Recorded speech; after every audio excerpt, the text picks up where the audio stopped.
रोजाना 30-40 लाख के नुकसान को देखते हुए स्टोन क्रशर बंद करने का अपना ही फैसला पलटेगी सुक्खू सरकार। इंडस्ट्रीज मिनिस्टर के अनुसार रॉयल्टी का बड़ा नुकसान होने के साथ साथ प्रदेश के कुछ जिलों में रेत बजरी की किल्लत भी बढ़ी। पीडब्ल्यूडी मिनिस्टर विक्रमादित्य ने मंडी व कुल्लू आदि जिलों में बाढ़ से हुई भारी तबाही का कारण इलीगल माइनिंग को बताते हुए प्रदेश सरकार से की थी तत्काल अवैध खनन पर रोक लगाने की मांग। आसमानी आफत के दौरान पीडब्ल्यूडी मंत्री द्वारा दिए गए अवैध खनन से तबाही संबंधी बयान को उद्योग मंत्री ने बताया था बचकाना। इंडस्ट्रीज मिनिस्टर के खिलाफ विधानसभा इलेक्शन लड़ चुके आप नेता नाथूराम ने हर्षवर्धन पर लगाए थे सिरमौर में उनके अपने क्रशर चलने के आरोप। हर्षवर्धन चौहान बोले फिर से स्टोन क्रशर शुरू करने के मुद्दे पर वह सीएम सुक्खू से भी कर चुका है चर्चा। अवैध खनन का मुद्दा उठाने वाले मंत्री विक्रमादित्य द्वारा कंस्ट्रक्शन मटेरियल की शॉर्टेज होने की जानकारी दिए जाने की बात भी उद्योग मंत्री ने कही। बाढ़ से हुई तबाही अथवा पर्यावरण को हो रहे नुकसान को देखते हुए बंद किए गए क्रशर दोबारा चलाने पर तरह तरह के सवाल उठा रहे हैं सोशल मीडिया यूजर। केंद्र सरकार के सौजन्य से बनाए जा रहे ड्रग फार्मा पार्क को जल्द तैयार करने की बात भी मंत्री ने कही। हाटी मुद्दे पर बोले प्रदेश सरकार बिल को नहीं रोक सकती, केवल केंद्र से स्पष्टीकरण न आने के चलते जारी नहीं हो पा रहे हैं सर्टिफिकेट।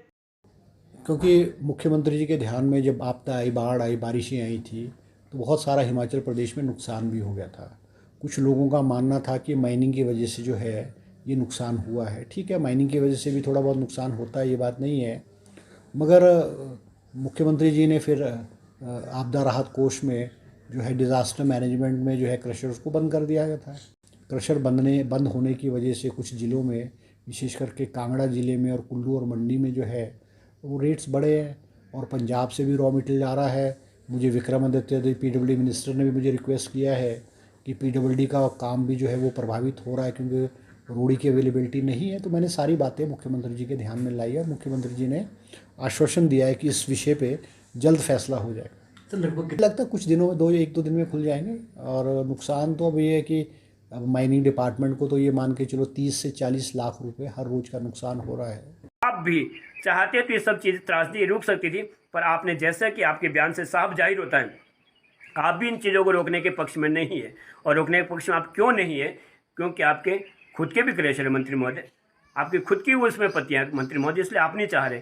अभी मैं आपको पोंटा का ताज़ा उदाहरण बता, आपने भी कहा कि 100 मीटर के दायरे में क्रशर नहीं हो सकता। क्यों नहीं हो सकता और क्यों नहीं है? पोंटा साहब में जहाँ से भी 5 लोग एयरलिफ्ट किया गया, आर्मी का हेलीकॉप्टर उड़ाना पड़ा, वहाँ पर तो क्रशर बिल्कुल साथ में।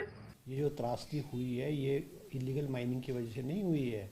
ये तो जो रेनफॉल है, जो बारिश हुई है, वो हैवी डाउनपोर हुआ है। इलीगल माइनिंग तो मान लो एक स्थान पे, 2 स्थान पे या 3 स्थान पे हो सकती है, मगर सारी की सारी कुल्लू वैली और पूरे के पूरे कुल्लू ज़िले में नुकसान को इलीगल माइनिंग की वजह से हुआ है। तो ये बयान जो है बिल्कुल गलत है। बड़ी तादाद में पानी आया है कि उसने सारे के सारे जो नदियों के किनारे जो क्षेत्र हैं उसको सारे को तबाही कर दिया है। क्या थुनाग में और मंडी ज़िले में भी इलीगल माइनिंग हो रही थी? तो मैं उस बात से सहमत नहीं हूँ। ये उनका बचकानी वाली बात है, ऐसा नहीं है। ठीक है, छोटी मोटी इलीगल माइनिंग होती है और it is for the police and other department to check it.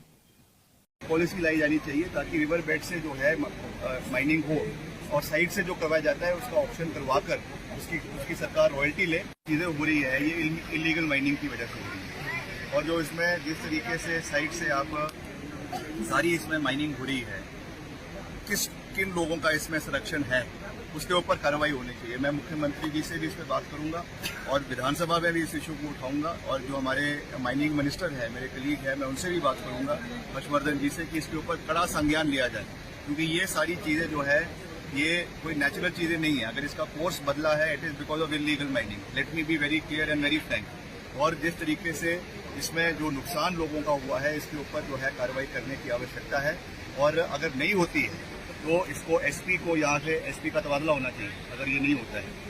Himachal सरकार के इंडस्ट्रीज मिनिस्टर हर्षवर्धन चौहान ने कहा कि प्रदेश के विभिन्न हिस्सों में करीब 3 माह पहले बंद किए गए स्टोन क्रशर को हिमाचल सरकार फिर से शुरू करने जा रही है। उन्होंने कहा कि क्रशर बंद होने से माइनिंग डिपार्टमेंट अथवा प्रदेश सरकार को रोजाना 30 से 40 लाख के रेवेन्यू अथवा रॉयल्टी का नुकसान हो रहा है। हर्षवर्धन चौहान ने कहा कि आर्थिक नुकसान के साथ साथ प्रदेश के कुल्लू, मंडी, कांगड़ा व हमीरपुर आदि जिला में क्रशर बंद होने से रेत बजरी जैसी निर्माण सामग्री का भी संकट पैदा हो गया है और पड़ोसी राज्यों से महंगी दरों पर कंस्ट्रक्शन मटेरियल लेना पड़ रहा है। गत जुलाई माह में इलीगल माइनिंग अथवा क्रशर से बरसात में भारी तबाही का मुद्दा उठाने वाले पीडब्ल्यूडी मिनिस्टर विक्रमादित्य का हवाला देते हुए उन्होंने कहा कि रेत बजरी की कमी के चलते वह अपने विभाग के विभिन्न निर्माण कार्य क्रशर बंद होने से प्रभावित होने की बात कह चुके हैं। उन्होंने कहा कि खनन से थोड़ा बहुत नुकसान होता है, मगर सभी पहलुओं को देखते हुए स्टेट गवर्नमेंट सोच समझकर यह डिसीजन ले चुकी है। पत्रकारों से बातचीत में हर्षवर्धन चौहान ने कहा कि लगातार लोन लेना प्रदेश सरकार की मजबूरी है और यह राशि चहेतों को बांटने के पूर्व सीएम जयराम ठाकुर के आरोप सरासर गलत है।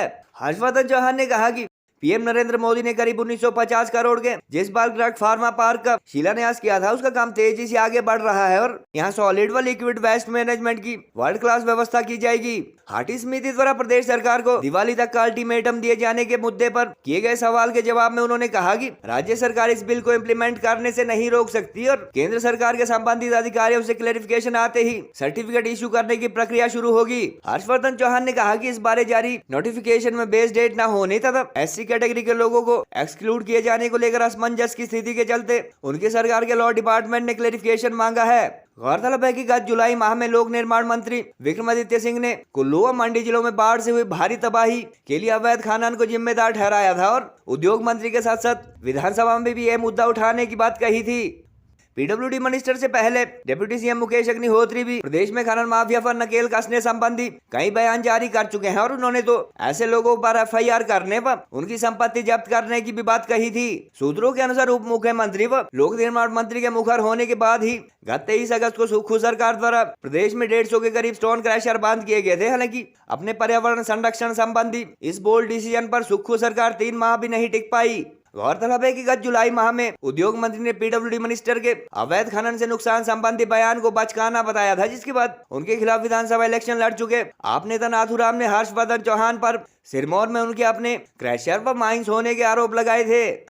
बहरहाल सुक्खू सरकार द्वारा पर्यावरण के हित में लिए गए स्टोन क्रशर बंद करने संबंधी फैसले की हालांकि कांग्रेस कार्यकर्ताओं के साथ साथ कई पर्यावरण प्रेमी भी सराहना कर रहे थे, मगर रोजाना 30 से 40 लाख के नुकसान के बाद महज 3 माह के भीतर सरकार के इस पर्यावरण प्रेम में जानकारों के अनुसार जल्द बदलाव होने वाला है और क्रशर फिर से पहले जितना ही नुकसान नदी नालों को पहुँचाएंगे। खनन माफिया के खिलाफ भी बड़े पैमाने पर एक्शन किए जाएंगे।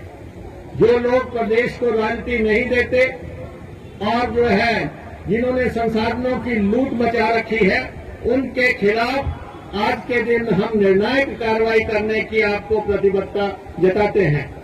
इसलिए नशा और खनन माफिया के खिलाफ हमारी सरकार की सोच बिल्कुल स्पष्ट है। आने वाले समय में इनकी संपत्तियां जब्त होंगी, इनको उम्र कैद होगी और इनको जेल की सलाखों से बाहर नहीं निकलने दिया जाएगा। जैसे बलरघ पार जो है हिमाचल प्रदेश का एक बहुत प्रेस्टिजियस प्रोजेक्ट है और प्रधानमंत्री जी ने इसकी फाउंडेशन स्टोन ले की हुई है और हम बहुत तेज़ी से इसको विकसित कर रहे हैं। एक्सटर्नल जो इंफ्रास्ट्रक्चर है, रोड्स है, वाटर सप्लाई की है और बिजली की सप्लाई है, उसके लिए हमने टेंडर फ्लोट करके काम शुरू कर दिया है और उसका जो लिक्विड डिस्चार्ज है उसको ट्रीट करके वो सी में 5 किलोमीटर लाइन ले जा कर के सी में उसको कर रहे हैं। मगर जब सी में भी डालते हैं, जो इफ्लुएंट लिक्विड इफ्लुएंट डालते हैं, वो उसको ट्रीट करके डालते हैं। हम हिमाचल प्रदेश में जो लिक्विड इफ्लुएंट है, हम ऐसा प्लांट लगाएंगे, ऐसी ट्रीटमेंट करेंगे कि हमारा जो डिस्चार्ज है, लिक्विड डिस्चार्ज 0 होगा। नहीं देखो, क्योंकि मुख्यमंत्री जी के ध्यान में जब आपदा आई, बाढ़ आई, बारिशें आई थी, तो बहुत सारा हिमाचल प्रदेश में नुकसान भी हो गया था। कुछ लोगों का मानना था कि माइनिंग की वजह से जो है ये नुकसान हुआ है। ठीक है, माइनिंग की वजह से भी थोड़ा बहुत नुकसान होता है, ये बात नहीं है, मगर मुख्यमंत्री जी ने फिर आपदा राहत कोष में जो है डिज़ास्टर मैनेजमेंट में जो है क्रशर्स को बंद कर दिया गया था और उन्होंने एक कमेटी फॉर्म की है कि वो जो है इन जो क्रशर्स है इस पे और माइंस हैं, इनको किस तरह से रेगुलेट किया दिया है, किस तरह से इसको चेक किया जाए, वो इन्होंने कमेटी फॉर्म की है और उन्होंने कमेटी ने मुख्यमंत्री जी को रिपोर्ट सबमिट कर दी है। और मेरी सीएम साहब से कल भी बात हुई है और उन्होंने कहा है कि जल्द जो है इस पे जो है इसको जो है जल्द फैसला जो है वो मुख्यमंत्री जी ले रहे हैं। ये बात आपकी ठीक है कि क्रशर बंद होने की वजह से कुछ ज़िलों में, विशेष करके कांगड़ा ज़िले में और कुल्लू और मंडी में जो है वो रेट्स बढ़े हैं और पंजाब से भी रॉ मटेरियल आ रहा है। मुझे विक्रमादित्य PWD मिनिस्टर ने भी मुझे रिक्वेस्ट किया है कि PWD का काम भी जो है वो प्रभावित हो रहा है क्योंकि रोड़ी की अवेलेबिलिटी नहीं है। तो मैंने सारी बातें मुख्यमंत्री जी के ध्यान में लाई है और मुख्यमंत्री जी ने आश्वासन दिया है कि इस विषय पे जल्द फैसला हो जाएगा। तो लगभग लगता है कुछ दिनों में 1-2 दिन में खुल जाएंगे। और नुकसान तो अब ये है कि अब माइनिंग डिपार्टमेंट को तो ये मान के चलो 30 से 40 लाख रुपए हर रोज़ का नुकसान हो रहा है। तो जयराम जी क्या कह रहे हैं वो तो विपक्ष के रूप में सरकार की तारीफ थोड़ी करेंगे, वो तो सरकार की आलोचना करेंगे, उनका काम है। हाँ, जो हाटी वाला इशू है उसमें हिमाचल सरकार ने क्लैरिफिकेशन मांगी है, जैसे मैंने पहले भी कहा है। उसमें कुछ त्रुटियां थी, कुछ कमियां थी, कुछ डाउट्स थे जो हिमाचल सरकार ने जो है गवर्नमेंट ऑफ इंडिया को लिखा है और जैसे ही वो क्लैरिफिकेशन आ जाएगी वो हिमाचल सरकार उसको इशू कर देगी। अब जो केंद्रीय हाटी समिति के पदाधिकारी उन्होंने भी खुद कहा है इसमें कोई क्लैरिफिकेशन की गुंजाइश है, क्लैरिफिकेशन के लिए मांगा, जैसे आ जाएगा उसको कर दिया जाएगा। तो ये कोई पॉलिटिकल इशू नहीं है और हिमाचल सरकार इसको रोक नहीं सकती है। मगर जहाँ बेस डेट की बात है, base date government of India तय करेगी। अब राष्ट्रपति की नोटिफिकेशन और जो अंडर सेक्रेटरी की लेटर है उसमें भी अलग अलग चीज़ें हैं। तो क्लैरिफिकेशन के लिए गवर्नमेंट ऑफ हिमाचल सरकार ने लिखा हुआ है, और जैसे आएगी उसको हो जाएगा।